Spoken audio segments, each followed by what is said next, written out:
Good evening, everyone. Happy June.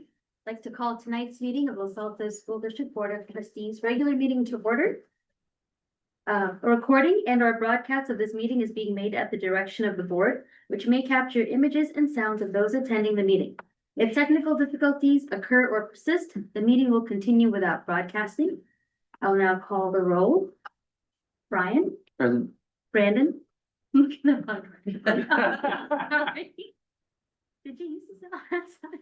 Sorry. Okay, Brian is here. Brandon, are you here?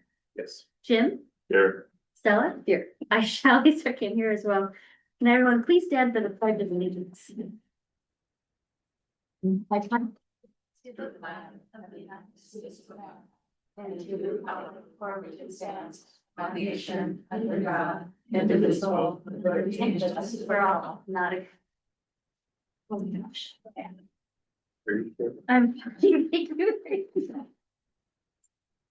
Would any board members like to provide comment on the agenda? Yes, okay. Seeing no comments, we have a motion to approve the agenda as presented. So moved. Thank you, Stella. We have a second? Second. Thank you, Brian. Motion to approve tonight's agenda as presented was made by Stella, seconded by Brian. All in favor, please say aye. Aye. Any opposed? Any abstentions? Thank you. Motion passes unanimously. Closed session report. No action was taken in closed session tonight.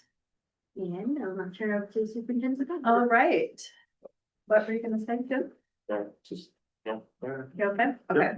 All right, we are taking some time this evening to celebrate retirees. As a district, we have 5 folks retiring from service. We were told 3 are attending, but 2 are here. So we are thrilled to acknowledge. We're gonna start with Maggie Leslie.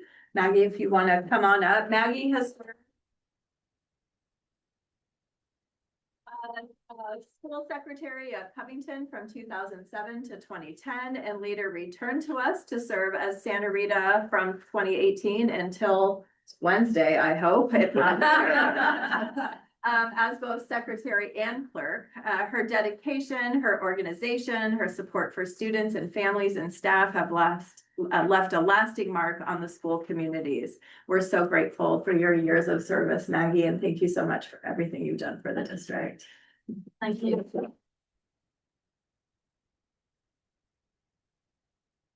Snuck in just in time. I'm pleased to chat a little bit about Alice Lee. Come on up, Alice. Alice has served as a noon duty aide since 2009. Oh. That's right. And not only has she been a noon duty aide, she has helped us for many years translating documents into Mandarin. She has helped bridge communication between school and families in our diverse community. She has really worked hard to make sure that everyone within our community has felt informed, connected, included. She has done tremendous work around the international days and weeks at Santa Rita, which has really become a model for all of our school districts. So Alice, I thank you so much for your many, many years of dedicated service to LASD. Well,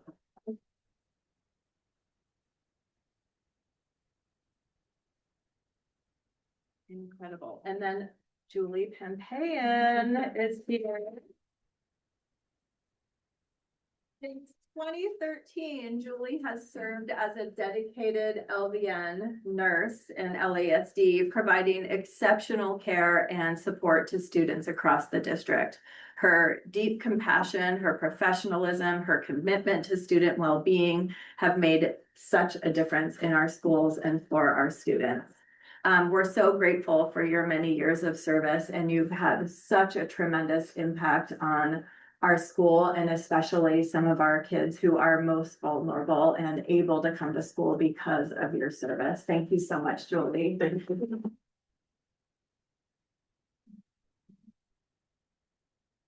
Not here tonight, we have Kim Bain. Kim Bain is since 1996. Kim has served as a 2nd grade teacher, teaching at Springer, at Covington, at Oak, and at Bolus Parissima back in the day. She has positively impacted the lives of countless students and families. Her dedication, her compassion, and her commitment to education have left a lasting legacy throughout the district, and we wish her many years of great retirement. Thank you, Kim Bain. Here tonight is Marina Larson. Since 2016, Marina has served as an English language learner specialist, helping our students develop the language skills and the confidence needed to succeed. She has dedicated and supported so many of our multilingual learners, creating those inclusive educational opportunities, really making a difference for students new to our country, new to speaking English. And Marina's done a terrific job at both Gardner-Bullis, at Santa Rita, and at Loyola, I believe, have been her schools. So thank you, Marina, for all your work.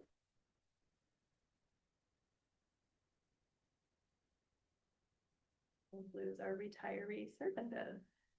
Thank you all so much. You are certainly welcome to stay for the regular board meeting, and you are also certainly welcome to go and enjoy your retirement. Thank you for your service and your commitment to our district. That's good people. Good people. We're gonna move on to the superintendent's update. All righty, I have a few things. It's hard to believe it is June 1st. Wanted to thank Brian and just let you know, we had a really great district picnic on Friday. It's always a nice time to kind of pause in the middle of true craziness that's happening at the end of the school year, to pause and come together to celebrate, to recognize each other, to kind of, you know, recall the good things and kind of carry it through to the end of the school year. So that's a really fun event last Friday. Wanted to remind you tomorrow, if you're available, it's preschool graduation, 9:30 or 1:15 out on the play area back here. It is my favorite of all the graduations. Shh, don't tell people. Also graduating on Wednesday, we have our junior high graduations. We're going to be having simultaneous graduations happening at 1 o'clock. So you guys, I believe, know your assignments at both Block and Egan. Wanted to thank the Viking staff and the Egan students for a great Viking showcase. Hopefully you all got an opportunity to go. It's one of my favorite events to be able to, I did 3 rounds, so I had the chance to talk to 12 different students and hear about their experience in LASD, more specifically at Egan, but of course I asked questions spanning their whole LASD experience. And it's just such a great opportunity to hear directly from kids about how they see their own change and growth as a learner. So super fun. For folks in the audience or listening, if you didn't get to go this year, you should volunteer next year because it is absolutely fantastic. Also wanted to just make sure, I know you are all aware, but wanted to talk about some principal moves happening. We are getting some one-time grant money and using some federal funds to create a principal on special assignment role to really help us focus on our target population. Denise Khaled will be taking that role starting July 1st or sometime after she wraps over at Santa Rita. We have Kevin Armstrong moving from Covington to Santa Rita. We have Kate Skirmahorn moving from Gardner-Bullis to Covington. And on Thursday, we will be doing round 1 interviews for Gardner principal. We have the last one I looked today, we had 20 applicants to the position, some of them outstanding. So we're very excited about finding the next Gardner-Bullis principal. And lastly, our last board meeting of the school year will be next Monday. After that, you get a little summer recess. That's it for me. Thank you. Lots of excitement in the air, I feel like. Yes. Right, moving on to the consent calendar. Board members, do you have any questions? Or anything that's on consent tonight? Cool, item number 6. Okay. We'll bring it back to the next, one of the attachments on the amendment wasn't correct, so we'll bring it back for the meeting on the 8th. Thank you.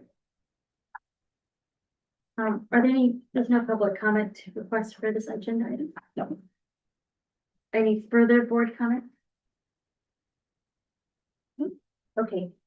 Then may I have a motion to approve the consent calendar as presented with the exception that we're pulling item 6.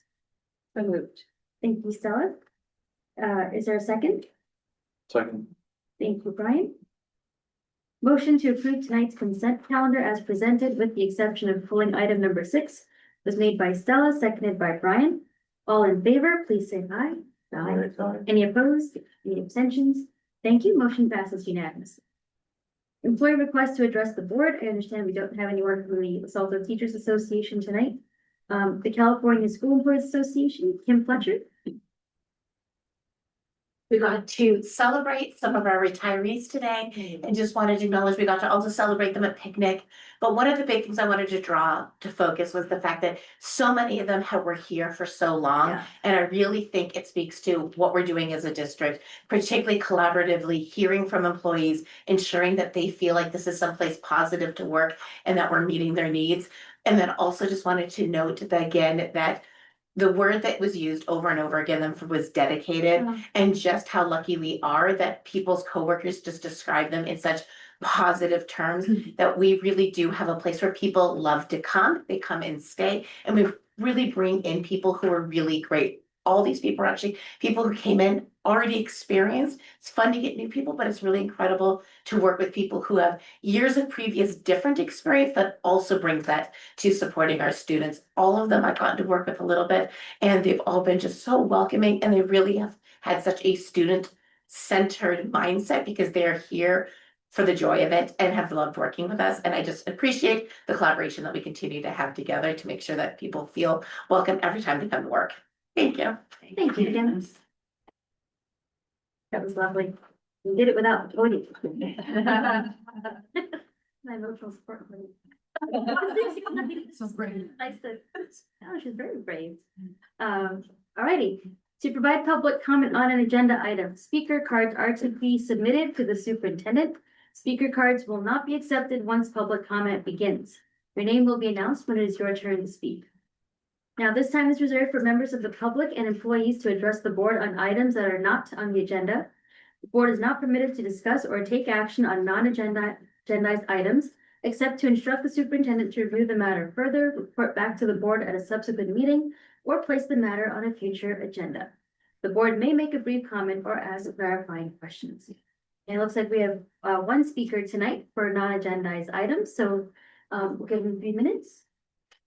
Krista Sanders? Wow. Speech, you guys. For the price of one. Exactly. Okay, hello, I'm Krista Sanders. I'm the president of the Los Altos Educational Foundation. This is Heather McDonald. She's our executive director. First of all, we wanted to say what a great year it's been. The partnership between the district and the PTA and LEF has been really fruitful and really fun this year. And we really look forward to seeing the collaboration next year. We also wanted to share the amazing news with you that LEF has exceeded our fundraising goal this year by a significant amount. Therefore, in addition to the 2.7 million we have already granted LASD, we are able to provide an additional grant in the amount of $350,000. That brings this year's grant total to just over $3 million allocated across the LAF funded programs that families know and love. And of course, we want to thank our wonderful parents and community who've made this possible for their donations to the foundation. We are all very grateful. I'm especially grateful to have a community that values a well-rounded education and contributes to make LSD such a great district. As you know, I'm already out of the district, but I was very grateful to be a part of this district and this community. And of course, I'm still part of the community going forward, but thank you all so much. Thank you. Thank you. Wow. That is really great news. Great way to start the news. All right. I want to give him 3 more minutes. You say how great we are, or multiply them up. Krista, thank you for your service in leading the organization. Yeah. And you as well, Heather. We're very fortunate we have a wonderful education foundation supporting the district. All right, moving on to action and discussion items. LASD Education Partners update. All right, I have a somewhat thorough update for you all tonight. I'm excited to share this update on behalf of the LASD Education Partners. I want to acknowledge many members of the Partners Advisory Committee that are in the audience. Maybe they want to wave. to let us know who's been a part of this work. We collectively have done really great work on this very important topic, so I'm going to hope.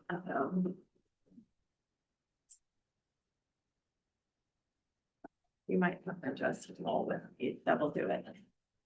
All right, so I really want to start with tonight, the mission and the purpose of each of the three partner organizations, LASD, LAF, and PTA, with these clear missions in mind. I want to let you know that 2 years ago, I came to this group. We meet once a month on a Friday as a leadership team. And I came to them with a vision and asked, what if we took the next 2 years to develop a new fundraising model that leveraged the relationships and skill sets of all three entities, which led to increased donations, improved opportunities for school and district community building, and allowed for the development of even more exceptional programs for our students. And from there, the work has evolved. I don't know, it's not going to work for you. So by building on our collective strengths and working smarter as partners, we ensured our ability to provide an excellent education and build strong school and strong district communities in the long run. There is so much to celebrate. You can see some evidence of great district-wide events. The idea was really building on the feel that comes from Junior Olympics. When this entire district comes together and you feel so proud both for your school and to be a part of the district. This was the feeling that we wanted to work on. And I see Jenny Peck has entered the room, and Jenny really took on the development and creation and life of these additional district-wide events. These are just a handful. There were certainly more, and this is something we want to continue doing together, is more district-wide events. Additionally, we felt that there's an urgency to work together on fundraising because many local public schools in our area are really facing a lot of uncertainty. You can read here, districts are making hard decisions. They're cutting programs, they're closing schools. And between the current climate, changes in enrollment across the state, and other challenges, we really thought it was time to change the fundraising model that has been in place for so many years in LASD. And we wanted to do it now so we could deal with inefficiencies, that we could better address things now instead of when we are in a crisis. Oh, now it's working. Great. In LASD, we have some typical headwinds that all other school districts face. We also have a more unique challenge. So you know that the cost of our retirement contributions continue to rise. They've more than tripled in this time frame here. Facilities, utilities, maintenance are all rising. Families are seeing the same rising costs at the gas station or at the grocery store. It's true for us as a district. We know that universal meals, while we do get meal reimbursement to run our program, is costing money from our general fund, our TK program. We're not getting any money from the state to run that program. Those costs will continue to go up year after year. And our more unique challenge is the charter school. And, you know, we continue to pay for facilities and pay the in lieu transfer. They get a portion of our parcel tax, but more specifically this year was the increase in out of district students to the tune of this year about $890,000 additional dollars. So our local taxpayers are paying to educate kids from Fremont, from Mountain View, Wisman, from Sunnyvale, from all over the Bay Area. And so this really has an impact on our bottom line. I'm gonna do it all at once. There we go.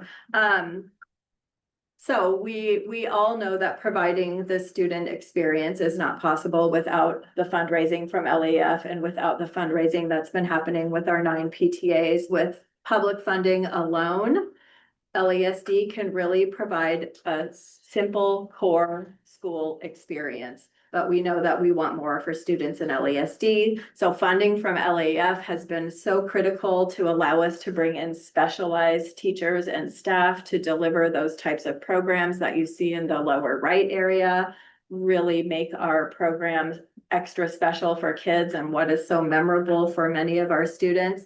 And then over the years, that bucket in PTA has continued to grow bigger and bigger. They've been so generous to take on additional fundraising beyond their mission of community building. And again, this helps us provide that amazing LASD experience. While all of these efforts are truly incredible, one result is a whole lot of donor confusion when all three of our organizations are talking about fundraising for the same things. We knew that we could work together more efficiently and effectively by realigning the fundraising goals with PTAs and with LAF more to their core missions. So what will this look like? I'm gonna do it again, so you can note the important shifts in yellow. So through this great work of the advisory committee, made up of representatives from all of the 9 PTAs, the LAF board, and our LASD executive team, we've really taken the next step to shift the fundraising responsibilities around so we can centralize and improve funding to programs and materials essential to our LASD student experience. So beginning next school year, LASD, LAF, and the school PTAs are realigning specifically around instructional programs and materials. So you can see the yellow that's been moved from PTAs down to the LAF bucket. At the same time, LASD is going to assume oversight and management of these programs, including the contracts, the vendors, ensuring high quality implementation across all of our schools. This change allows us to be more consistent and to have reliable support for these essential programs. It's important to note that PTAs will maintain their focus on community building and school events, as well as things that happen outside of the classroom or during lunchtime that kids love. They'll still do some field trip support if they have been doing that, and some of those teacher and discretionary funds. All of that will continue now through the PTAs. Why are we making this change now? PTAs have been very successful fundraising in the past, but we are mindful that they are a volunteer-run organization with rotating leadership every year by design. And so these essential programs and materials, we don't want them to rely on variable fundraising, volunteer fundraising efforts. Those same programs deserve the oversight and care of the district. This shift results in about a 55% on average reduction in PTA overall spend, freeing our PTAs up to do more community building and less administrative work, which they've been doing quite a bit of. It also, we hope, will result in PTAs having more volunteers to do kind of their core mission things, as opposed to having to write checks and deal with invoices and all of those things. We know that an important continued collaboration between LASD, LAF, and PTA is critical, leveraging the strengths of each group. LAF is an organization meant to fundraise. That is their purpose. And so allowing us all to really focus on our organizational missions will allow us to continue to offer that excellent education that sometimes is only found in private schools, but people get it here in their local public schools, which is really fantastic. So what does this actually mean? For students and staff, it remains unchanged, but behind the scenes, that fundraising shift is going to happen with LAF providing a larger grant to the district setting up accounts for principals to manage the funds at their school site to pay for those things that are moving to the LAF bucket. As part of the transition, LAF is expected to increase their fundraising target by 900K. Is this correct? Is this the right number? Excellent. Increasing the per student ask, and PTAs will be scaling back their fundraising efforts. We know this is a transition and success will be dependent on how well the three of the groups work together. it's critical that PTAs are the on-campus champions for LASD for LAEF fundraising. And this is how we continue to make sure we get an excellent education and keep those great programs that kids love, library, PE, all of the fun things, junior high electives. For families, we are asking families to prioritize their donation to LAEF. We are also encouraging every family to become a member of the school PTA and to volunteer and to participate in the ways that their PTA will be asking of them for next school year. In the end, what we want is the very best experience for our LASD students. And the education partners really believe that this shift in fundraising will allow us not only to deliver that experience that our families expect, but it will allow us to continue to create and evolve that experience well into the future.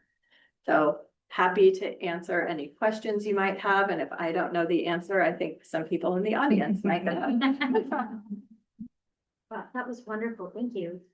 Before we move on, if anyone wants to provide a public comment, please use the speaker card. Are there any clarifying questions from board members before we get to public comment? Oh, yes, I have questions. Will the LASD Partners Advisory Committee remain active during the implementation phase?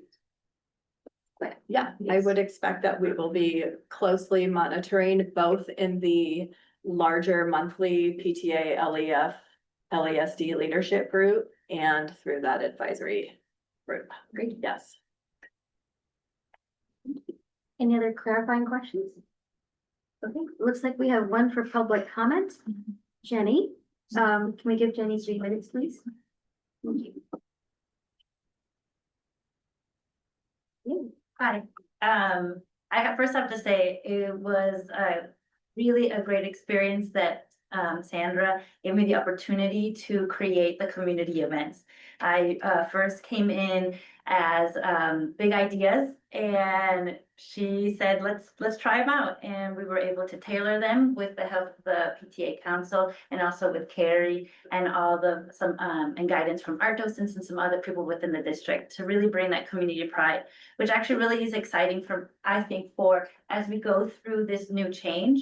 I am excited that PTAs get to lean into their mission, that is community and really building in, because in my opinion, if a student and a family feels like they belong, they will be more apt to not just stay, but to learn and be successful. And I think that that's kind of where I'm excited to really be able to dive into that instead of worrying about paper. And like I said, this is a great chance for us as a district to really build even more LASD community, build even more pride across the district, because of the fact that we are all having the same concrete mission of bringing these, fundraising for these items that are directly impacting instructional support. And I think that that's going to be really important. I do think that there's going to be some strong collaboration that needs to happen between the foundation and PTAs, specifically with the fact that PTAs have a lot of experience in event-based fundraising and have non-monetary resources, ideas, and a lot of, I like to call them low-hanging fruit that have always worked for us, but now that we'll be scaling back, I am hoping that LAF and the foundation has a nice open conversation with their PTA, that we can really hone in on those and that we can be even more successful to raise that gap even further and maybe even beyond. So thank you. Thank you. Thank you, Jenny. And thank you so much for your incredible work that you have done in leading a lot of these. It's a pleasure actually for me, because I'm in this role for a year, to go to the leadership meetings and to hear about all the wonderful things that are going on. So thank you. Right. Any board discussion? I just want to say, I apologize for having to step out, but, so I don't know if you covered this already, but for me, it's great to sort of see this as the completion of a very long cycle.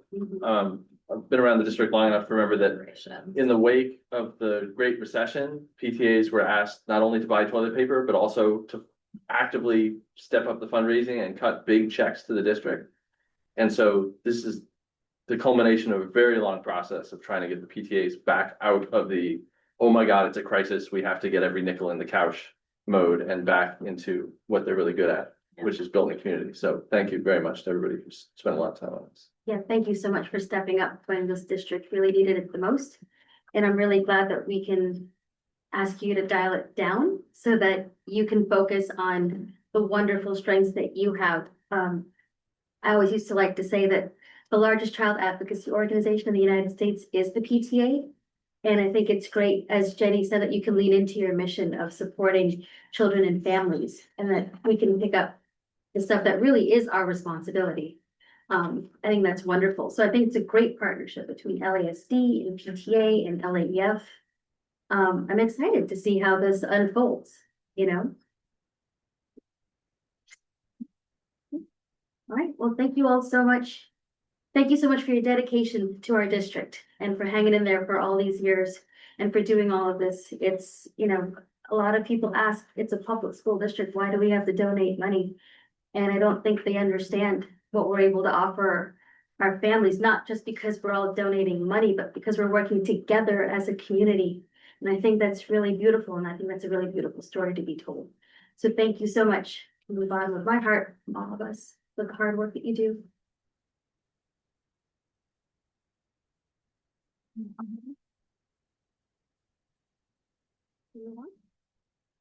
don't want to sit in that good feeling. Like that was such a.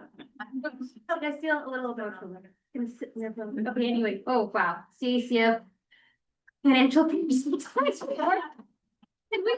sit in item number 1 for a bit? And you are also welcome to leave if you have other things to do, and you're welcome to stay because there's a lot of good things in our meeting tonight. But you guys did incredible work, Thank you so all of much. you, hours and hours and hours of it. Thank you, Krista. I believe you're up. Yes, so CACF could not be here tonight, and they did such a good job with their video report. We did get a report from Fred Gallagher. He was very excited about our budget. It's the best budget he's ever seen. Right, that was nice. So we decided that tonight that we're gonna end of year report, we would just kind of share the parcel tax report card. This goes out to our community every year. It reports on how the parcel tax is spent every year. This is just kind of the mock-up version. It's going to the printers, I think today. And then it'll be out in the mail, hopefully by the end of the week. So all of our residents will see this parcel tax report card. There's a nice letter from the superintendent. There's language in there about how our seniors get exemptions.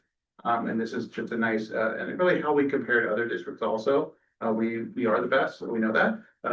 But we also want to show, you know, really the commitment to the community. It's all the work that we talked about, the PT and late partnership. It's also our community pays parcel taxes, and that helps fund a lot of programs as well. So we're very fortunate. Most districts don't have parcel taxes, we do, and we passed Measure A in 2023. So we're very fortunate. So this is just a quick summary, no action items to kind of share with you. You get to first look at it before it gets to your mailbox. That's it. Yes. Sorry. This seems to be getting later every year. Is that my imagination? Okay, great. Okay. Checking. It usually gets sent in, but. Okay. All right. Any other clarifying questions before we get to public comment? Is there any public comment? Quick, public comment is now closed. Any further board discussion? Okay, well, I think this is great. Thank you very much, Eric. Look forward to receiving it in my mailbox. Right, we're gonna move on to the next item, our public hearing on our 2026-27 Local Control and Accountability Plan, affectionately known as the LCAP. If anyone would like to provide public comment on this item, please submit a speaker card now. Eric and I are happy to present the LCAP this evening and the budget to you. We'll be talking about that 3-year plan update. We just did a mid-year update in February, along with our strategic priorities, our actions, our local indicators, and some feedback that we've collected this year. Back in spring of 2024, we completed a process to update our district strategic plan. and our LCAP. And so with that, we met with, it's not working, sorry. About 275 individuals in input sessions, committee meetings, and we went through an in-depth process to identify 4 priority areas: thriving students, empowered educators, engaged families, and strong infrastructure. And through a World Cafe format with small group meetings, we asked questions of these groups, like, how do we know when students are truly thriving? What does it mean to be an empowered educator? What does meaningful family engagement look like? And how do we ensure LASD maintains strong systems, facilities, and fiscal stewardship? From that, we develop an action plan. And so in 25-26, I'm happy to report those green check marks are all indicators that we've met this year, whether it was around the wheel and new learning, our professional development model, or the adoption of a new math curriculum, enhancing our student support systems, increasing opportunities for our staff to be engaged in shared leadership through instructional leadership team, the teacher advisory group, the classified and confidential team advisory group, or just working, as you heard here today, with our PTA and LAGS program to align family involvement and our fundraising model.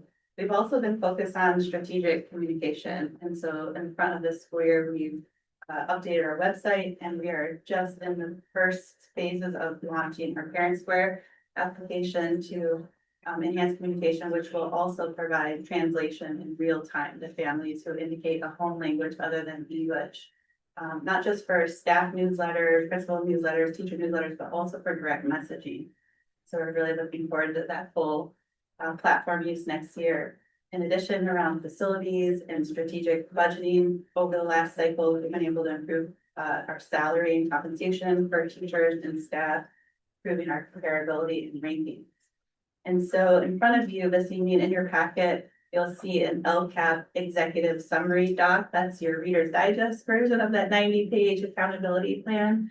The green checks are where we feel like we have already met those 3-year goals. The LCAP is a 3-year plan. The little pink progress indicators are things that we still have in progress. So we were thinking about our academic, our social emotional, our behavioral systems. We're still refining those. And as Andrew said, we're adding some additional support through Denise Khaled to focus on tiers of intervention and support for students. And so really overall, year 2 of our 3-year LCAP performance summary is a very positive one. We still have work to do, but our indicators are indicating academic performance fall in the blue status for our students' performance on CAS and ELA, English language arts, and in math. We're seeing significant growth in our academic performance of our English learners and our socioeconomically disadvantaged students. And we've seen some really excellent growth in our attendance data. So our targeted approach at looking at chronic absenteeism, we have improved in reducing the number of students who are chronically absent significantly. In addition, we've reduced our numbers of long-term English learners in the district, exceeding even our 3-year target mark. But there's still more work to do. We continue to have some language growth declines in English learner proficiency. So we're not yet at that 3-year target. Our special education, our students with disabilities performance in English language arts and math are trailing targets. Our science remains very high, but it's slightly below that 80% year 3 target. And then our social emotional learning surveys with students remain stable, but they're below our target of a 10% improvement in those questions. We're still gathering some of our reclassification and our ELOP participation data, and we'll update that in our LCAP prior to final approval next meeting. So overall, this is a really nice update, given that we're in year 2 of that 3-year LCAP summary. In addition, at this time of the year, we're required to report out on what is called local indicators, and that's how we're doing in terms of our teachers being qualified, credentialed appropriately in the correct placements, our instructional materials, our facilities, and our partnerships around parent engagement. And there's some indicators we're required to report upon. So for example, In the district, we have 86% of our teachers with clear credentials. That's well above the state average, but we like to be closer to the 90% to 100% range. So that's working with teachers who maybe just have an intern credential to clear that or to gain an English learner authorization. Valerie Rogers, our Director of Human Resources, and they're working closely with those teachers to get those additional authorizations and credentials. We're proud to report that 100% of our students have access to standards aligned materials, and we have 0 instances where our facilities do not meet good repair according to our FIT reports. As part of this process, I shared with you how we collected data to reset our strategic plan and align our LCAP in 2024. We also annually collect that. And so we have met with every school site, so 9 schools. We've done in-person input sessions to get staff feedback. Well, how are we doing on these different actions, on these different metrics from their perspective? And overall, a lot of positive reflections about increased opportunities for teachers and staff to share their voice. They really value our site leadership. They're excited about our new math program, feel that our social emotional learning program and our specials are very effective and supportive of students. And where we can continue to grow is, we were talking about that instructional materials, all students have access to instructional materials, but teachers would love like a base package. So what do they have in their classroom in terms of technology, AV, teaching equipment, in addition to the instructional materials that are provided? In addition, they really thought the math curriculum adoption process was effective. They'd like to see that continue in the future as we analyze other areas of instruction, whether it's ELA or social studies, that process. They're also interested in having some ready to use tools. So more clarity around processes to support students who might have some behavioral concerns or academic concerns. The junior high talked a lot about grading alignment. So working together to look at our standards-based report card and how are they evaluating students in the different grade levels and courses using that standard-based report card. But overall, a really nice feedback report. In addition, we've solicited feedback from families by a survey. We've been rolling out a parent education survey and series, and we want to build on the successful parent education that was held at Almond this year. In addition, I spoke about our parent square, but also talking with different people about how can we improve communication? Where do they see communication from? Is it website? Is it newsletters? Is it emails, texts? So we can capitalize on preferred ways of communication. One cool feature of Parent Square is you can digest the notices. So parents might get one message per day, but it'll have teacher, principal, district messages all in one. So maybe just consolidating and streamlining that will assist. I mentioned the translation services, and then this year we also administered a family survey for families of English learners. So overall, the key strengths and appreciation from our parent and family feedback is, of course, they really value our teachers and the positive impact that they're having on our students. A very welcoming and community-oriented, inclusive culture. They've talked a lot about Junior Olympics and different events that have been happening, how much they appreciate that focus, and then just responsive staff and personal connection. And of course, areas for improvement include just varying instructional effectiveness between classes or between grade levels or between courses, wanting to ensure we have the most challenging curriculum for our advanced students, that we have support and are being timely in our response to questions around special education and student support that is needed. Interest in more transparency for communication that was more about systems and procedures. And then of course, just questions around subs and quality. Similar for our English learner parent and family feedback, again, themes around feeling welcomed and included, gratitude for teachers and staff, but wanting some more clarity around reclassification processes or how to help their students with homework or home learning strategies or expectations and teacher feedback. We asked our kids about how they felt. This is our local climate survey. They on a 1 to 5 scale. So these are averages for that. 4.5 would be this teacher believes I can learn. 4.5, I have a good friend in class. 4.3, I feel safe in this class. And that gave us an opportunity to actually dig in a little bit deeper this year with the first ever district-wide student ambassador event to find out a little bit more about experience. We had 3 main areas we wanted to talk with them about. We wanted that survey to come alive for us. So we talked to them about their student experience. What do they value about school, their classes, what's something they might change? And then we asked them about class offerings. We were interested in their feedback as we think about middle school conversion and their experience in class. And then specifically, we talked about student supports. So what supports do they as upper grade level students in 5th grade, 6th grade, 7th grade, 8th grade? Do they value what support them academically and emotionally? And we got a lot of really great data and feedback from them. For example, a lot of them talked about being able to access wellness centers at the junior high and wondered, could the wellness center also serve as an academic center? Because sometimes the stress of homework exam is what's impacting their wellness. So could they get tutoring services at the wellness center and have it be an academic / wellness support center? They talked about making it just normed and easy to seek mental health and well-being support by having those centers on the campuses. They really appreciated that. But interestingly, they talked about the desire to learn more self-care for themselves around managing tech use, how to appropriately, effectively use AI ethically.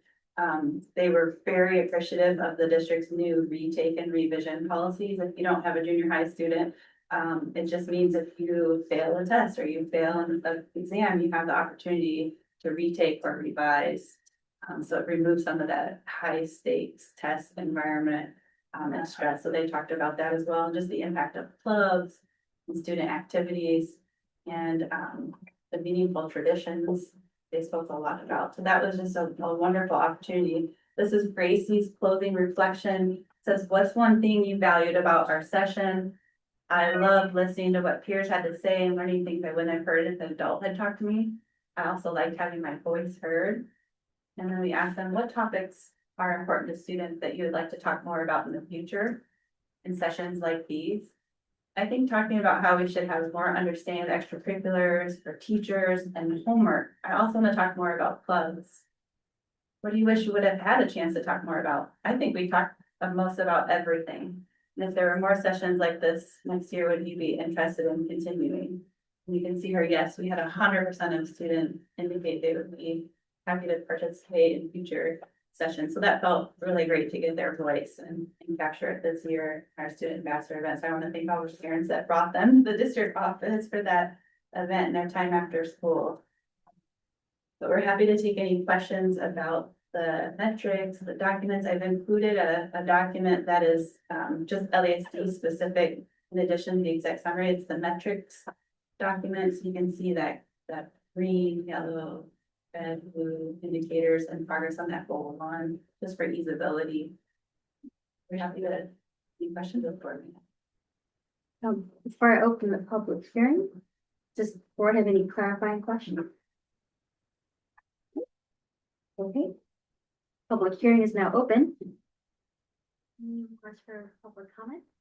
Okay, then the public hearing is now closed. Any further board discussion on this agenda item? Oh, yes. Well, thank you so much for all the work that went into this. It's such a long document with so much text. So both of you, I know, put a lot of many hours into it. And I really appreciated the presentation and all the detailed feedback that you shared with us. And, it's just wonderful to know how involved our stakeholders were and that, there were so many opportunities for them to provide this feedback and that we've expanded it by adding the student ambassador group. And since the theme of the night has been, celebrating, I just kind of wanted to add to that because I think I want to make sure that we highlight, some of our achievements, and you did touch upon it as well, but, the parent ed series at Almond, we received a really lovely email from one of the participants just about how much they valued it and the academic performance and attendance progress that we've made. It's just really encouraging to see that, and I am so excited to be back at this meeting next year and see, all the good work that we were able to do with our new principal on special assignment. Or just to echo what Stella said, and I shared with Carrie earlier that I don't know if all sixth graders do this, but at Gardner, they do a Sparks presentation about what sparks their interest and imagination and their time at Gardner, and I went to those this year. And the two students who participated, that was part of their Sparks presentation, just how proud they felt to have been a student ambassador. So I think it's great that the people or the students that we serve got to participate in that process. So that's really great work. Thank you. Thank you also, in addition to echoing all of that, thank you for the extra column sort of highlighting sort of which goals we're okay on, which we need to make more progress. It makes it a lot easier to absorb. And I have some thoughts about ways I think we can improve the process when we're creating the next LCAT, but I'll hold those for that process. No. Well, I mean, of course, I echo everything. Yeah. We've never done the student ambassador before. I don't think I feel like this was such, out of everything, Carrie, and everything was wonderful, but like, this is what stood out to me the most, is that we have the student perspective as one of our stakeholders. And I hope that we can do it again for other things also, involve our students. I mean, their voices are so important, and I think that they got as much out of it as we got out of it. So thank you for doing that. Thank you for including them. Great. Right. Thank you so much, Carrie. We're going to move on to our next public hearing, the proposed 2026-27 district budget.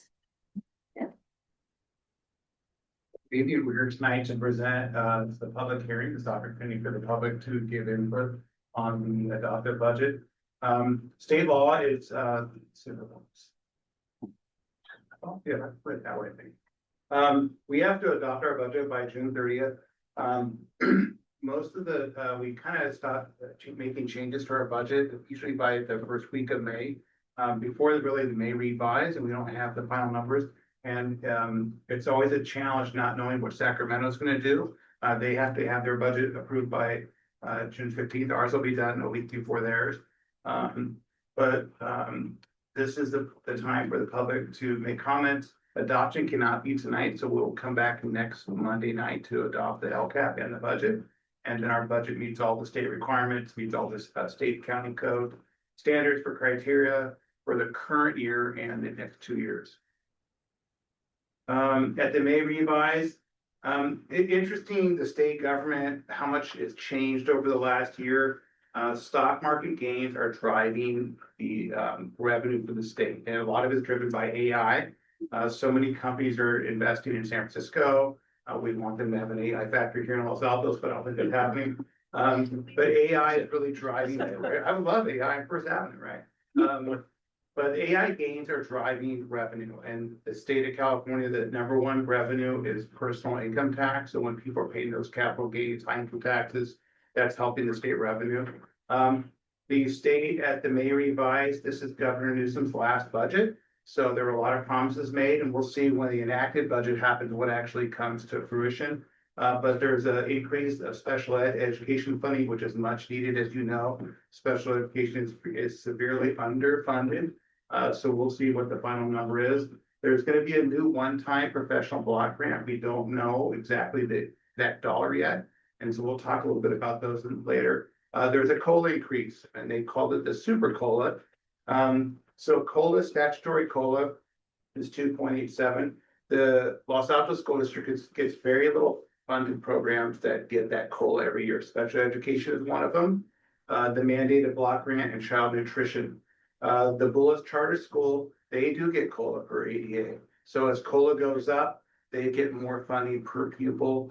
And so that's something to point out. And I put a little asterisk on there. The increased special education funding and the one-time block grant, it is not reflected in our budget, and we do that on purpose. And I talked to other CBOs, and they're doing the same thing because we don't know what the numbers are. And you don't want to say, oh, it's gonna be X dollars and it becomes in half of that. And so once we get the state budget gets adopted, there's a lot of trailer bills that will happen in July. And so we should know by the fall. And then when we go to first interim, that's where we make all the changes to our budget of what has changed since July. One of the things that's more at risk than I think it was last year is federal funds. We've been hearing that the Title II, Title III is immigrant students, English learners, and then Title IV. Those potentially could be cut by the federal government. The Title I funds and special education entitlements, we feel are okay. We've been hearing this up and down the state to be very cautious. We will adopt our budget under the assumption that these funds will be given to us and provided, but there is an opportunity that we could lose, $200,000 there in some of the title funds, so we have to be mindful of that. Our assumptions, when we develop our budget, we have to make some assumptions, and it's based on the information we have at the time. So at adoption, we're very lucky that our tax assessor's office gives us very good information. How is the property tax growth looking for next year? And we feel very confident. Last year, we adopted at 4.75. We're right a little bit above that, about 5.14, so we're very close. This year, we feel very confident to adopt the budget 5%. And we don't know what the tax projections are going to be until August. So August, when the rolls close, we'll get some final numbers. So our assumption is 5%. The parcel tax is showing the increase for the CPI adjustment every year goes up 4%, but only the Measure A portion. And that's going to be $10.8 million. Thank you to Lake and very generous community here. We're budgeting 3.7. And then Prop 55 EPA that expires in 2030. And I am always putting that date so you know when that expires. There's a lot of talk to try to get that extended. Guaranteed state aid, we get a very small amount of replacement from the state when they eliminated categoricals in 2013. Lottery, when we go by lottery, and I love playing Powerball, it's my favorite game. But everybody thought lottery was going to be the main, like it's going to solve all schools funding. You can see lottery only generates 600,000. Lottery is not the miracle for school budgets. Everybody thought it was. It's really not. We do get a small amount of lottery money, and it pays for. We have some of it's restricted for textbooks. Prop 28 is our. We use that for computer science. Teachers, ELOP, and you can see some other funds. The one thing I want to point out here is on the bottom, there's still discussions at from SELPA and at the county about these special education funds. So we're going to adopt our budget with about 2.7 for special education funding. And we think it's going to be, I'm sorry, 3.7. So, but we think we might get another $1 million, but we're not sure yet. So once we get the numbers from the county, from the state, we'll adjust as well. And so we will, once we get that information, we'll adjust accordingly. Charter school impact. And Sandra touched on it a little bit briefly, but it is significant. And then from last year to this year, when the charter school was usually had about 8%, 9% out of district, they really ramped it up. And I have a little graphical analysis to show that 17% of the students are coming from out of the district, and a significant financial impact of the district. When the governor gave the May revise and he increased the COLA and they had that super COLA, well, they get that extra super COLA. So it's an extra 500,000 and it has a compounding effect. So next year, our transfer into the charter school is over $12 million of our property taxes. They're going to receive 625,000 of the parcel tax, and then portable rentals are $1.1 million a year for the rentals for the portables. This is the graphical look at it. You can see historically over many years, the number of out-of-district students was fairly flat. And then the last couple of years, it ramped up a little bit. But then this last year, you can see that the steep curve on the very last bar, there have been concerns. Community members come to us, why are we paying for these out-of-district students? And it's a significant impact. If you look at the very bottom numbers in 25, 26, these out-of-district students cost our taxpayers, and it comes out of our budget. And it's just a reduction of revenue that could be going for our staff, be going for program for kids is $120 million. And then based on the new COLA, 26, 27, those out-of-district students cost the district $2 million. And it's not a small amount, it's a very large amount. You say how the average cost of a teacher's salary and benefits is on, that's 7, 8, 9 teachers you're talking there that we could be paying for because of that transfer out. So it's not a low impact, it's a large impact. General fund revenues, there's a lot of statistics that we share with you, and I always joke, well, what is our property taxes? It's about 81% of our total general fund revenue. But then after you do the transfer out, it goes down to 72%. So there are some different numbers, but the property taxes you can see is the biggest driver of our budget. 91% of our budget is local. Next, property taxes, property tax, foundation, all those things, donations, that is a big part of our budget. 91% is local in nature. Property taxes, you can see over the last several years, it is slowing. And we, from second interim to estimated actuals, we actually went down the property taxes, and that is for homeowners asking for roll corrections. And they ask for their properties to be reassessed by the assessor's office. They do an appeal, and then sometimes the appeals are granted. They say, yes, we will lower your property taxes down a little bit lower, or sometimes they actually raise them. So one year we actually had a positive correction. And once we close the books this year, we're hoping it will land right around 5.1% total property taxes. Some general fund expenditures, we reduced our FTEs and the full-time equivalent based on an 8-hour day to 6. Supplies and services at 3 to 5%. We're a little cautious with the geopolitical stuff going on in the world. Gasoline, everything that we buy comes on a truck, comes in a car, comes in a van. Our maintenance operations drive their vehicles. We have to cut the grass using gasoline. Everything is going to be more expensive, and so that we have to be mindful of that. We feel pretty good about using 3 to 5% for right now, and that's just based on today's information.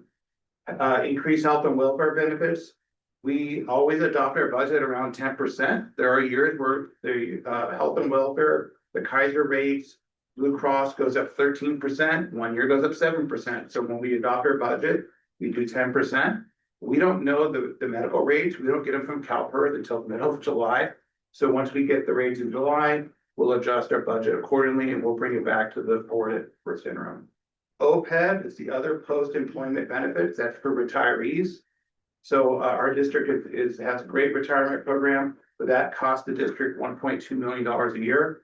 And then you can see the CalPERS rates. And then we don't know what our workers' compensation rates are going to be.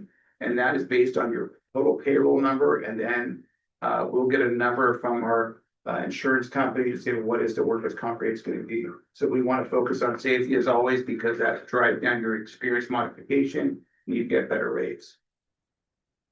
Cafeteria fund, and we're actually very happy with this fund. It was up to $1 million on the first 2 years of having the program. Camilla Regatta has been doing a great job with Elizabetta. They've got us a little bit more efficient. We've got a better consultant helping support us. And so our general fund contribution it's going up a little bit based on it's just some operational cost increases, but it was 860 for this year. And then we got it down to now 648, so which is great. So we're really seeing some good improvements in this program. The cafeteria program, as Sandra mentioned, is not funded. We get a little bit of money back from the state and federal government for reimbursement for these meals, but it's not really enough to cover all the costs. Special education contribution. This is another program we've been working very closely this last several years with our special education staff, and they're wonderful of being great partners with us. The total expenses you can see for estimated actuals, we've actually seen a slight decrease, and some of that's based just on lowering cost. One of the things on the bottom is transportation cost. Non-public school, those can vary from year to year. So we see that some of those costs go up and down from contractors and things like that. So we're seeing a decrease in our general fund contribution based on today's numbers. Utilities, this is one that moves. And I have we have a couple of new slides on utilities, but you can see the overall utilities is we're going to adopt very conservatively, but we feel this is a good number to go with for the adopted budget. of an increase of 120,000.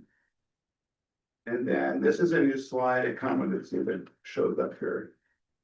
No, there it goes. This is the expense over the years, and you can see over the years, the base year, and that's all utilities, includes phone, security, postage, and all those things. You can see over years, it has ramped way up. We're not sure what the middle blurb is with the last 2 fiscal years. We think some of that CalChafe grant that we had helped get some of our HVAC equipment to be more efficient. We're shutting things off during the off hours. So we think that was some savings that we garnered there. Hard to like quantify exactly how much that was. But we had a grant, which I'll talk about a little bit later, but this is a new slide, and it kind of shows you like the total increase in utilities over the years. It's a pretty significant. When you open up your utility bill, when you go home and you see it, yeah, it's everybody's feeling it. In school districts, we still have to pay for utilities, and that comes out of our general operating fund. This is insurance. This is my, I don't know if this is my favorite or least favorite statistics, but it was a 531% increase from the base year, which goes back to 07-08. And it's over the years because of property damages, natural disasters. All the insurance carriers are raising their rates.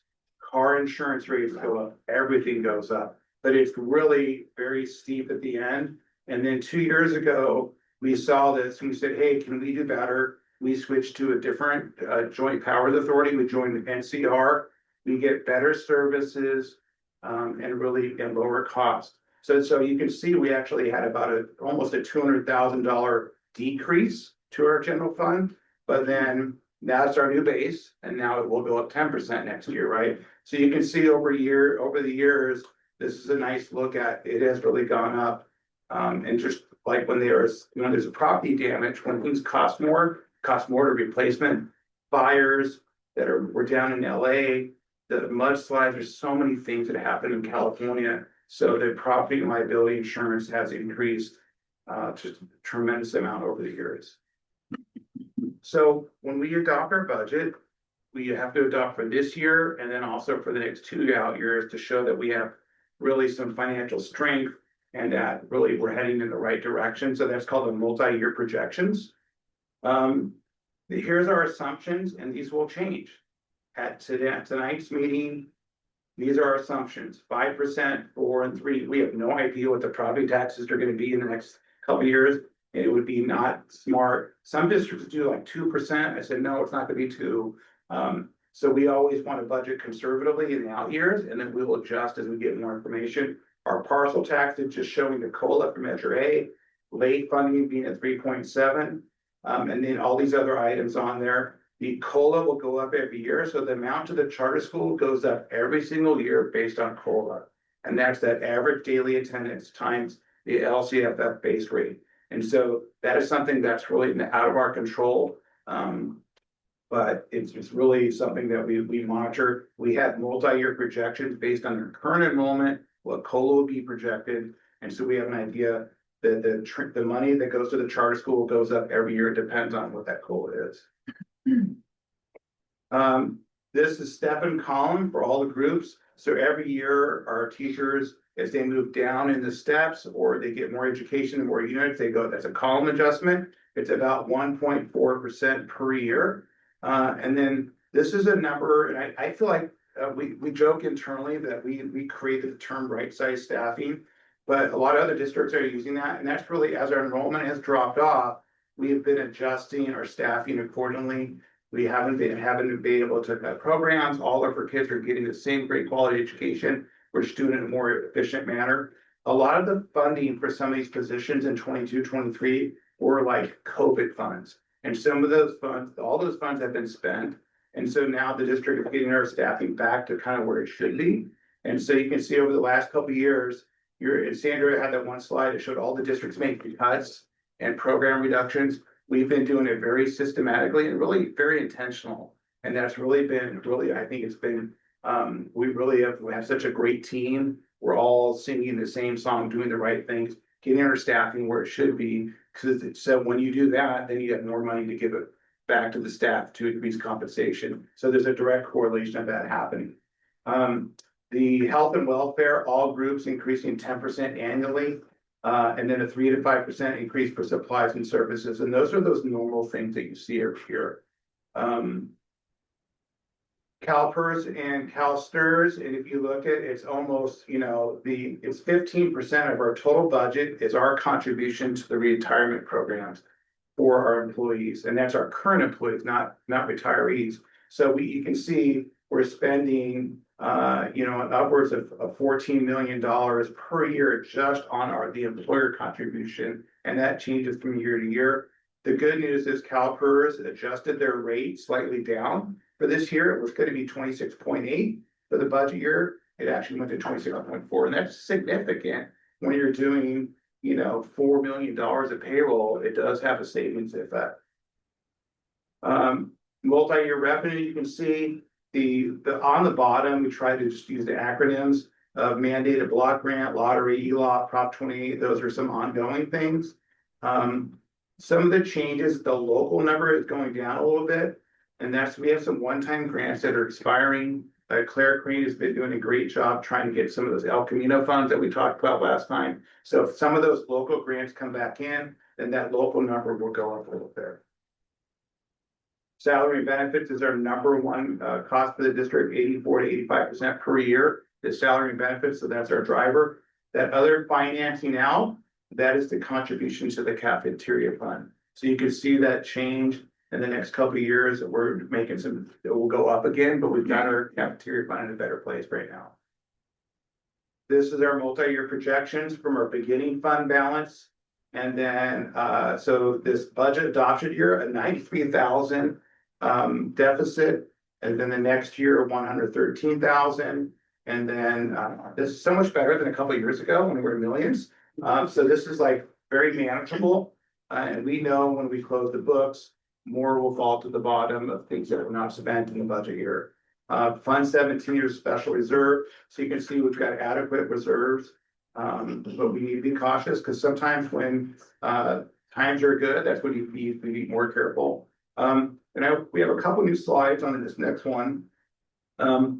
We've been very intentional of how our reserves have increased. And it's a combination of several things. One is we've used restricted funds first. So whenever we get funds from the state or federal government, it's like best practice, use those funds first before you use your unrestricted budget. When we get money from the state, so for example, educator effectiveness, all the great professional development that our C&I department does, all the great work that our staff does to help build educator effectiveness, all the trainings, we use those funds first. Then we had COVID funds, and then the COVID funds were spent over multiple years, but I'm just trying to make a kind of analysis to show you. We had some kitchen infrastructure grant funds, and everybody knows who knows me, if there is like free money, I will find it. And so we applied for a grant that we just got for next year for some more kitchen infrastructure grant funds for 75,000. But we received about 90,000 in 22, 23. We had some COVID funds that was carryover. We had a CalShape grant. And then why are you applying for this here? Because I want it. And so we got like $1 million and we spent it on HVAC repairs, filters, new controls, all the controls to shut your equipment off at night and weekends. And so we applied for that grant. We got it. We feel like that might have some of our energy savings. That grant, and there's a little asterisk that means it's expired or will be expiring. We have the art music discretionary block grant. We're going to spend the remaining 46,000 this year. And then we got a new grant on the bottom, the professional development grant. We only spent 216,000 that we think for this year, but there'll be carryover for next year. We restructured the maintenance department and did a better job of doing more things in-house with our great CSE employees and not contracting out. That has saved us some money, really monitoring those budgets. But the bottom is that right size staffing. Over 61 FTEs, the average cost for an employee for salary, benefits, retirement, health and welfare is about 170,000 total. And every employee is a little bit different. So we just took that number, divided over 3 years, and we really can't show it in 22, 23 because they were actually in the budget. So that's a savings of almost $9 million. We passed Measure A, $4 million ongoing. We passed Measure EE, a bond to help us defray facility costs. And then we improved our credit rating to a AAA. And so all these things are done intentional because when we wanted to go out for a bond, you have to tell the creditors that you have a good credit rating. So by increasing our reserves, spending these one-time funds appropriately, reducing our staffing, we've really got ourselves in a much better financial position than we have been over the last several years. And it's been on purpose. And we just got upgraded again by another rating agency last week by Moody's. So we're very happy by doing this, but there is a reason for that. We always are, we want people to know that we're being good stewards of public funds, and we've been very fortunate to have some good things happen in the last couple of years. Ending fund balances, and this is one thing we want, this is also a new slide this year, is talking about what it is and what it is not. It is not a savings account, it's not a rainy day fund. It's basically a difference between what your revenue and expenses were for that year. That's your fund balance. Fund balance is not cash. Cash in the bank is how we pay our bills. There are times over the last several years that we would do a TRAN, and that's called a tax revenue anticipation. That we would borrow money during the summer because we didn't have enough cash in the bank to make payroll in really is usually mostly like September and October, is that's when our cash is in the bank is the lowest. And so the last 2.5 years, we have not had to do a TRAN. We have enough cash in the bank, and that's actually helpful for us. Cash pays our bills. Our awesome employees, they need their paycheck year round, and we only get our property taxes a couple of times a year. So there's always a balance of having that cash in the bank. Our taxpayers benefit from this. They get lower interest on bonds. If we have fund balance or some reserves, if there's an unforeseen natural disaster, something happens, we have some money to take care of it. If we have students that have extra needs, we've got some new restricted funds. We're going to invest in some of our programs next year. It's also best practice. Our board recently, we increased our reserves to 15 to 20%. And for basic aid community funded districts, because of stock market volatility, local property tax volatility, it's best practice to have reserves on hand. And we've been very lucky the last several years that we've been really focused on doing that from year after year.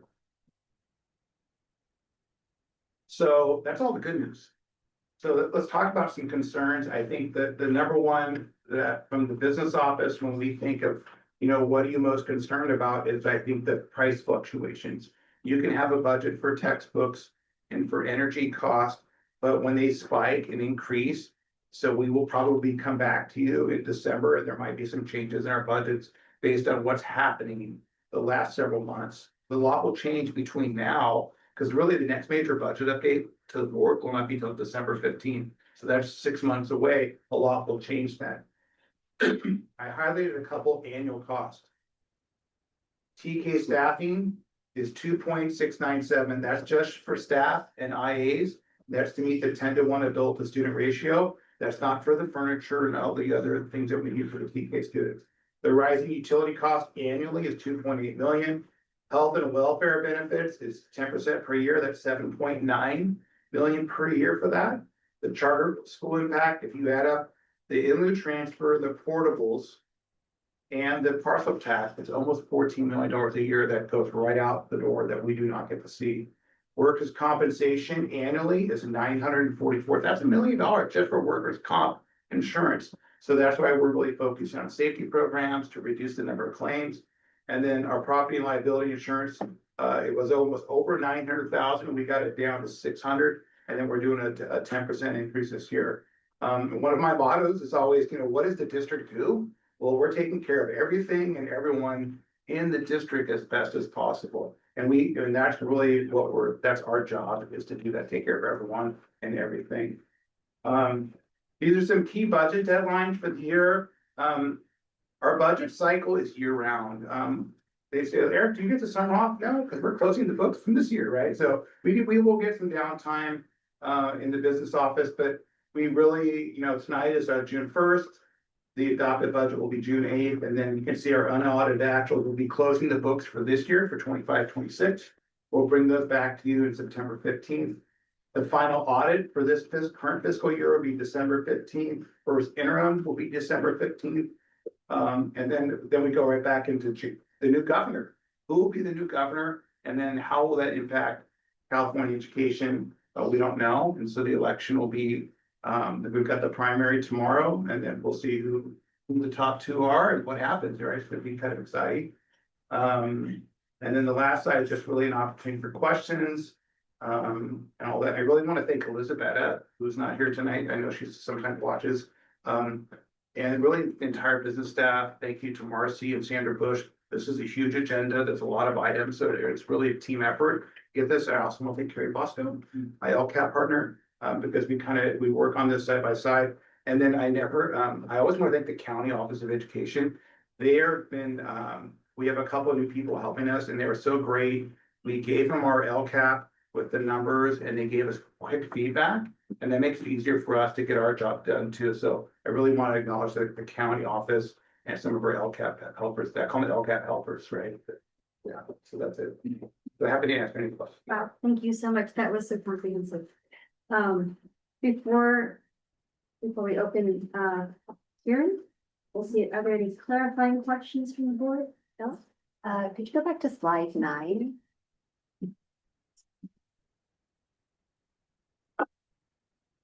Yes, so slide 9, it does show our total property tax collections, but I just wanted to clarify whether that total number that we see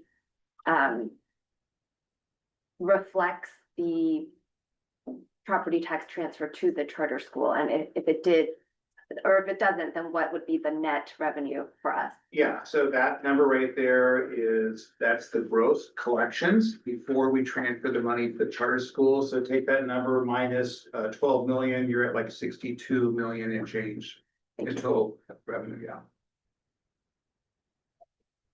Any other clarifying questions? Okay, then in that case, public hearing is now open. Fresh public comment, great, public hearing is now closed. Further board discussion, any questions for Eric, any comments? Oh. Just a quick, not in the presentation, but in your narrative document, which I appreciate all of the extra things, but I just wanted to sort of, on page 8, you have the raises that we've been able to give to employees. And then a total, which looks like you just sort of added the percentages, but of course those compound, I think. So I just wanted to point out that even though sort of if you add the raises each year, it adds up to since 21-22, it adds up to 36. But by my math, it's actually sort of a 41% raise overall over that time, since they kind of stack that way. That's correct. And then I wanted to sort of contrast that with page 11, where you have the property tax increases over a slightly larger time frame. But again, if my math is correct, I sort of went back, and I think sort of the cumulative property tax increase over that same time has been about 34%. So I just wanted to sort of highlight that it's great that we've been able to catch up, because our payroll, our salaries were sort of middle to low end of county comparison districts, which is obviously an issue with recruitment and retention. And so it's great that we've been able to catch that up, and we're in a much better place today. I just want to highlight that it's not necessarily indefinitely sustainable for us to give raises at a higher rate than our property tax is growing. So obviously part of our work going forward will be balancing that and finding a soft landing. Any other questions? Bella? Yes, could you go to slide 7, please? So, and Eric, thank you so much and your business office for, all the work that went into drafting the budget. I asked to go back to this slide because I want to comment on the transfers to the charter school. We actually have heard public comment at a previous board meeting about this topic, and there seemed to be some confusion about how where the money comes from that gets transferred to the charter school. So I really want to clarify that tonight. As you pointed out, we're a community funded district. That means most of our money is coming from local property taxes, not from the state government, not from the federal government. And a lot of our neighboring districts are also community funded.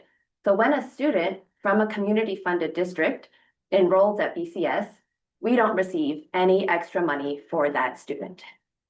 And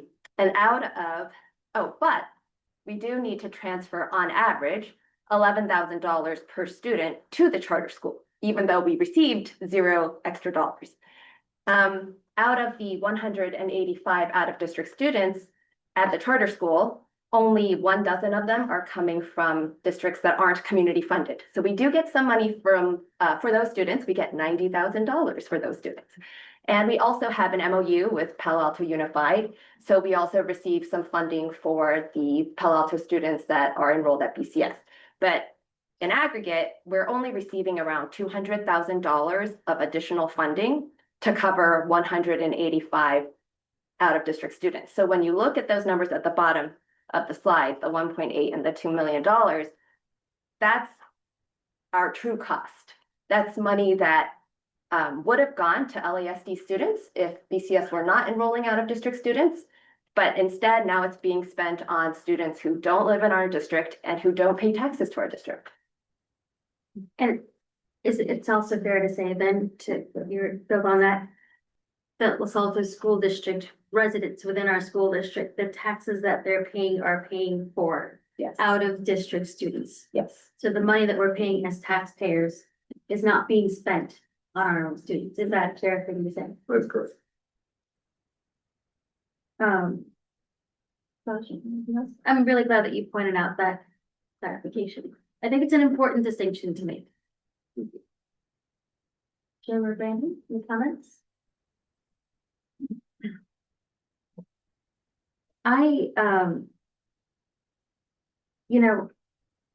Looking, connecting all of these dots, I do appreciate that we continue to right size, right? I think because of the tremendous effort that you and Carrie and Sandra, you've all been doing about right sizing, we haven't had to go to the place where we're laying off staff, et cetera. But is there a point where right sizing our staffing is not going to be enough? Like, I'm looking at the $13 million that we hand over to the charter school and what we could be using that for, right?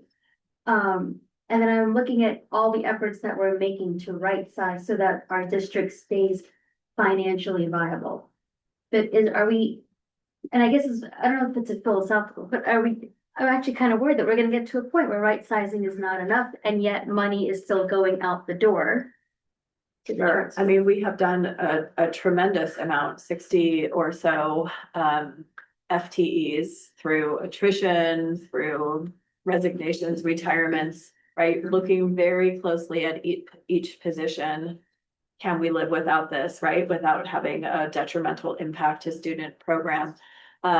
You hit a point where the answer to that becomes like, no, we can't go without that position, right? We still have a little bit of wiggle room. We look at this closely as a district, but as Brian was saying, our raises have increased significantly. Our property tax has been slower than in the past, but still there will be a point where all of those things merge together. We don't have enough ability to continue to right size. Our property tax is maybe not as high as we want.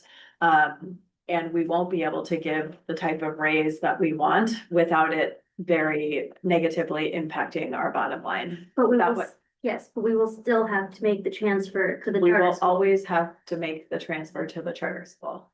Because that is something that really worries me. I mean, as trustees, like one of our big responsibilities is ensuring the financial health of our district. Sure. And I think it's fair to say for many years in this district, because we were, on the lower comparable end, it was because of the impact as a big factor. But when COVID hit, we have had a nice succession from 2019 onward of one-time funds that we've been able to really expertly use. Eric, thank you for your guidance in a lot of that. That has helped us build our reserves, be able to use those one-time monies to become more competitive, and attract and retain folks. But there will be a time I would expect in the future that that's not going to be the case. Well, I mean, one of the things that I wrote down in my notes that, you know, this whole super cola thing and what it means. You know, I think I remember, I forget what exactly it was, but during the pandemic, there were funds that the charter school had access to, around $2 million that we did not. Correct. PPP, whatever those funds were. And so, and again, they have access to the super cola, which we do not. And so this is, I feel like it's always been lopsided, but it's getting more and more exacerbated. And as we try to stay competitive as a district in terms of what we can offer our teachers, our staff, our programs, I know that'll probably be the last thing that we tried.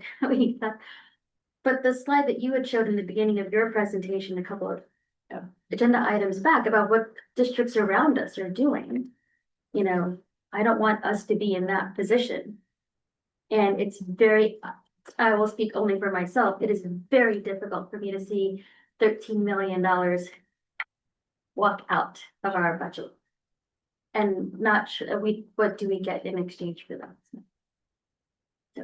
Yeah, and I want to add to what you're saying about how the money could be better used if we were able to use it on teacher raises, right? And Eric, you can correct me if I'm wrong, but I believe the amount there would be enough for at least a 3% raise for our teachers if we didn't have to spend it on out-of-district students. That's correct. Yeah, but that's a non-trivial amount of money, right? That $2 million seems like a small amount, used to be the entire budget, but that's Significant. 2/3 of the amount that we just celebrated LAF for.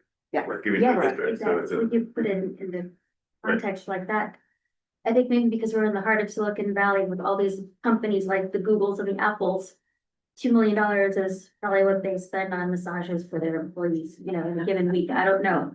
But that's a lot of money in public education, you know, and at some point. It's potential teachers, potential staff are not going to want to come here to our district. We can't offer them something comparable. I mean, I remember our staff was paid closer to the bottom of, you know, the comparables. And then we give them a raise, but then everybody else gives a raise, so then we're back at the bottom. So this is incredible. If I sound very frustrated, I'm very sorry, but this is incredibly frustrating. And thank you for the hard work that you do in spelling out all this budget issues for us. I do sincerely appreciate that. I'm not frustrated at you for your staff. I'm frustrated at the situation. Yeah. I mean, it's incredibly lopsided that the charter school has access to funds that we do not. And yet we still have to give funds over to them. There has to be something. I don't know. We'll see what the new governor does, if anything. Sorry, that was my editorializing. Any other comments, you guys? Shelley, I did want to point out, you got some public comment, but it came after the public Yes. hearing. The public hearing is closed, so we will not be taking your public comment. Switch it really quickly. We didn't switch it very quickly. I said I tapped the gavel, I said it's open. And I said, is there any public comment? Public comment cards had to have been received by our superintendent before it started. And then since she hadn't received it, there were no public comment. I'll make it the next meeting. Well, you're also welcome. Parent, I just want to point out for those in the audience, you're not legally required to give your name. So you did write down parent. Parent, you are welcome to send an email to the board. That becomes part of the public record. I'll make it the next meeting. You are welcome to do whatever you feel you need to do. Is there anything else on this? Okay, then let's move on. Measure and Citizens Bond Oversight Committee Annual Report and Bond Audit. Yeah, I want to thank Yuen is on our bond oversight committee. And she's here to give the annual report and submit the audit, and it'll be an action item also for the bond to accept the audit for approval. And thank you for being here. Thanks. Good evening. My name is Yuen Nguyen, representing the Citizens Oversight Committee. I'm here to present the annual report of the committee. Copies were included in tonight's meeting package. And ask that you accept and approve the report. The committee met on May 20th, 2026 with district staff to review the audited results for the fiscal year ending June 30th, 2025. The auditor's report concluded the districts in all significant respects expended measure and bond building fund only for the specific projects approved by the voters in accordance with Proposition 39 and outlined in Article 8A, Section 1B3C of the California Constitution. The review of financial statements, performance, and prior audit matters concluded with no findings or recommendation for the year ended June 30th, 2025. The procedures performed and the related results are further described in the report. Based on the audit results, the Citizens Oversight Committee recommends that you accept and approve this report. Thank you for your time, and I'm happy to answer any questions. Thank you. Thank you so much, Ewan. I see that I received this. Is there time for clarifying question? Yes, but I'm actually quite confused as to what this person has checked off that they wish to speak on a topic not on the agenda, which has happened already. And they've also checked off the thing. So I'm not sure what they want to speak on. I Because believe both it's of them have H5. both, well, like which. Marcy put in H5. That was, Okay, the but topic it is looks- the bond audit. no, I understand that, but the person themselves checked off an agenda item that we've passed, but that's fine. I will be gracious. That's fine. We will be gracious and let you speak. Can I? Clarify questions? Yes, yes. So, Yes, Eric, can you remind me, was Measure N passed in 2016? 2014. 2014, okay, and have most of the funds in Measure N been depleted already? We're pretty close. Probably by the end of the calendar year, we'll have all of Measure N will be spent. And the item on the agenda tonight, it's just regarding our audit report, is that right? Correct, yeah. It's an annual report for the COC committee, and then the board is accepting the audit for the 24-25 fiscal year. And if I may paraphrase the findings of the report, it shows that we've spent all the funds as we should have. Yeah, yes, all the expenditures were according to the language of the bond. Thank you. Okay, any other clarifying questions before we go to comment? Okay. So Parent, did you want to make your public comment? Nope. Okay, very good. Public comment is now closed. Any further, more discussion? No. Ewan, thank you so much for being here and for, your work. Thank you.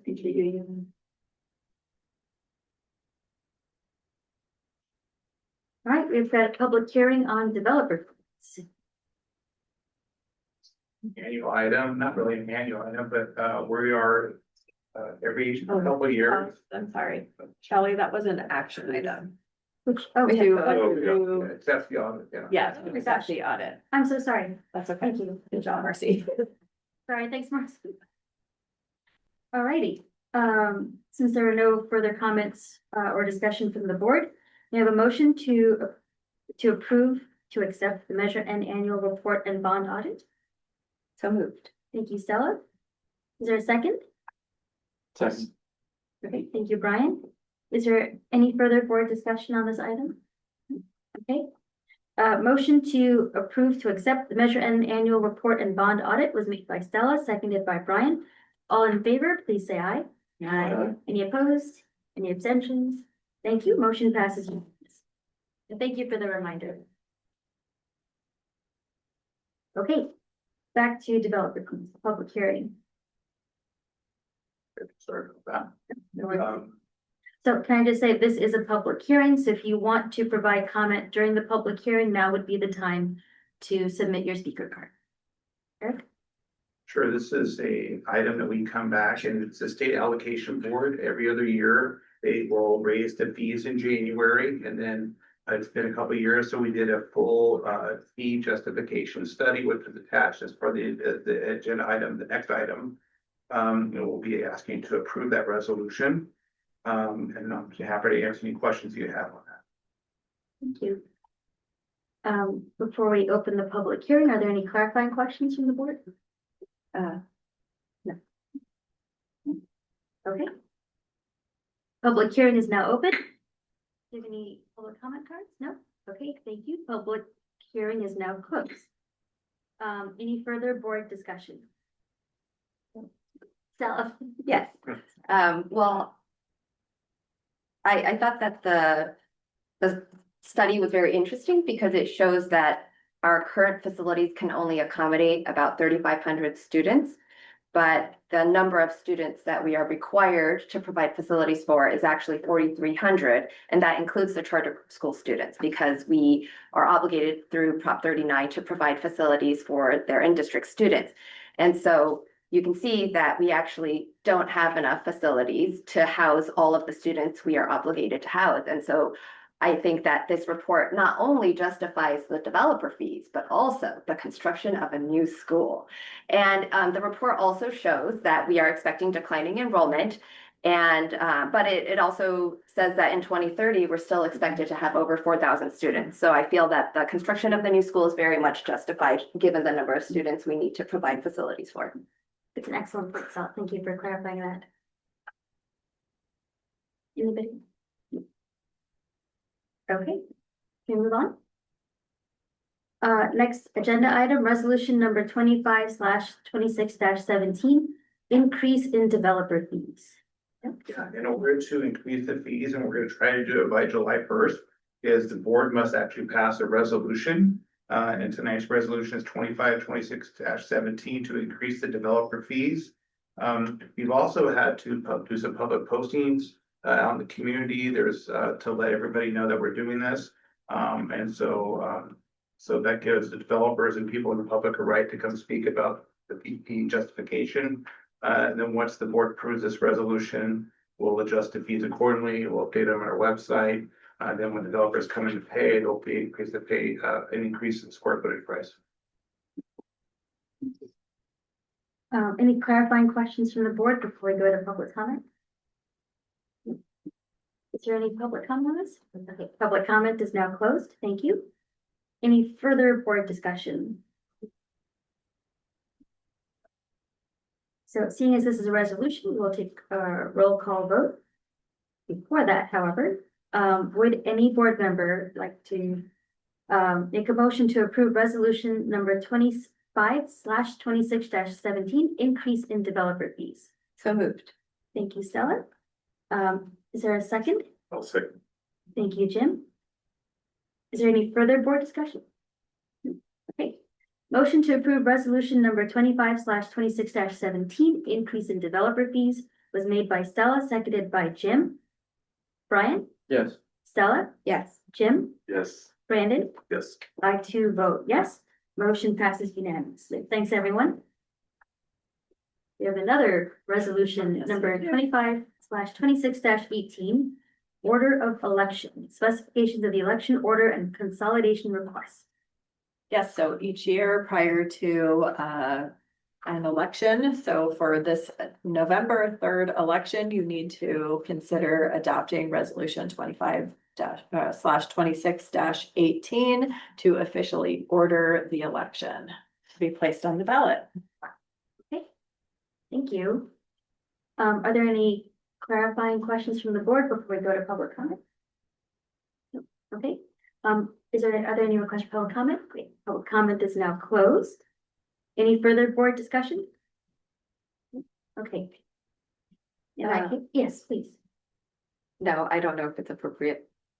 Sorry. Okay, now I really want to interrupt. We all want to hear.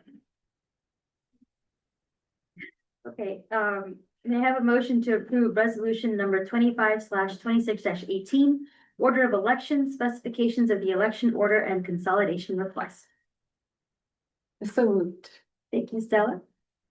May I have a second? I'll second. Thank you, Jim. Is there any further board discussion? Okay, motion to approve resolution number 25/26/18, order of election, specifications of the election order and consolidation request was made by Stella, seconded by Jim. Jim, Yes. Brian, Yes. Brandon, Yes. Stella? Yes. I too vote yes. The motion passes unanimously. Thank you, everyone.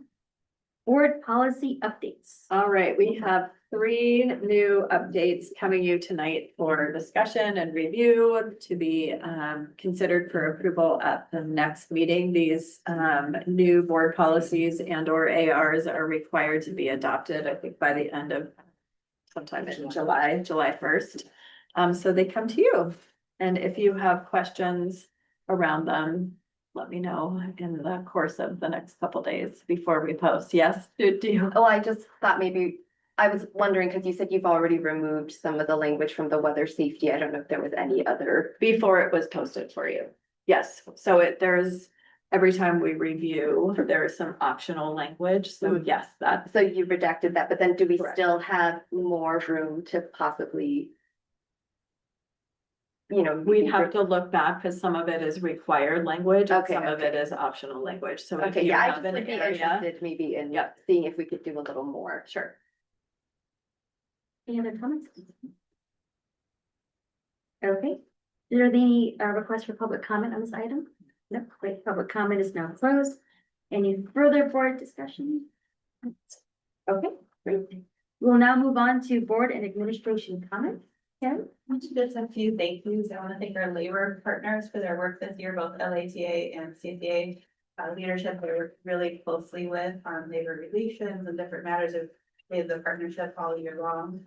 I also wanted to thank Kelly Rafferty and Sandra for helping to facilitate the student ambassador event. They both led stations and it was so cool for the students to have audience with the superintendent and one of our principals. And then finally, I wanted to thank Val, Donna, and Kim and our tech department for all of their work around Parent Square. It's been a big lift for that department to help with getting all of our staff on board, getting our parents on board. And so I wanted to thank them. This is, of course, my LCAP partner. I want to thank my LCAP partner and also want to thank, having an audience, so thank you for being here tonight. But really to thank PTA and Lake and what a great partnership and the advisory community. There's a lot of work done, and so I want to thank everyone for being here tonight. But not just tonight, it's really the culmination of several years, like Brian mentioned. It does take a village, and so we have a really strong village. So thank you for being here and for all the work we've done over the last year together. And I want to thank our LATA partners. We're always so supportive, and I was very lucky as a former teacher. I got to go see some of the projects the teachers were doing last week, and that was such a great opportunity. It was really nice to see that one of the projects the students said was, how long does it take an ant to walk from the Bay Area down to LA? And it was, the kids had to learn, it was a great math problem. I was like, oh my gosh, I never had a math teacher like that. Was so fun. And I want to thank Kim Fletcher, being great CSC partners, the maintenance and ground staff. If you've seen our campuses, are looking kind of spiffy right now. Doing a lot of trimming, getting ready for the promotion ceremonies and for the middle school graduation. So I want to thank our ground staff. Everybody's been team effort. So thank you. Thank you. Yes to all of those. Congratulations and thanks to you too. I did the LCAP for many years and understand the time and blood, sweat, and tears that goes into that. So thank you for doing that. And then I really wanted to call out UN has served as our yes, PTA Council President for the last 2 years and will be terming off of that. So thank you for your work of just kind of harnessing everyone. And I wanted to thank the Advisory Council, who's been doing lots of additional work, and Krissa, who I know left, but who's been really taking the lead around LEF as president. And folks are rotating off. So many good things have happened this year. Thank you for your service, all of you. It's been amazing, and it's been really fun for me to watch all of this unfolding. It's great. Brian? As Sandra mentioned, I attended the end of year picnic, which was a lot of fun. And I thought it was interesting. There's a particularly large cohort of teachers who had 30 years of experience in the district. This year, due to way back in the nineties, there was extra money for the state if you reduced your class sizes. So we hired a bunch of, we reduced our class sizes and And the they're state still money here. helped pay for it, and they're still here, which I think is, speaks to what Kim Fletcher was saying about longevity and how that reflects well. So, Yes, well, I enjoyed my block site visit with Sandra and I enjoyed the Covington open house and I am really excited about our upcoming graduations, both preschool and junior high. I'm always confused at this time of the year, so I went to the Oak Open House. I think I did that since the last board meeting. And it was great, and the teachers were all very welcoming, and it was wonderful to see the work of the students. Things tend to just kind of blur together at this. Yeah, I'm not sure what I did and what I did. Like, I missed the picnic, I'm depressed. Want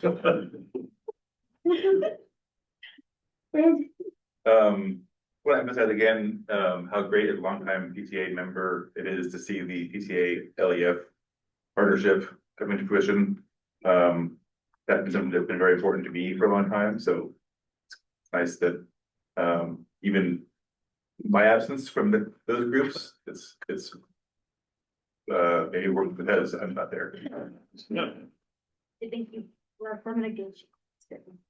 I just wanted to, just say that, June 20th, the School Boards Association, County School Boards Association is holding a candidate forum info session.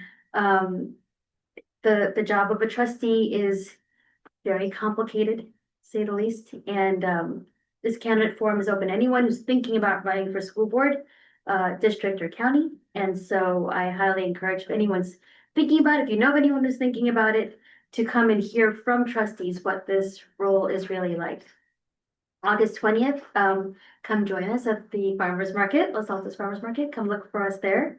And I just wanted to thank this board and all of you for giving me the grace to skip May 18th meeting. I genuinely don't like missing our meetings, but I had a wonderful personal thing going on and my daughter graduated college. And so I didn't even want to check email. I'll be honest with you. I just wanted to be 100% present. So thank you. And thank you for running the meeting. Yeah. We're a good team.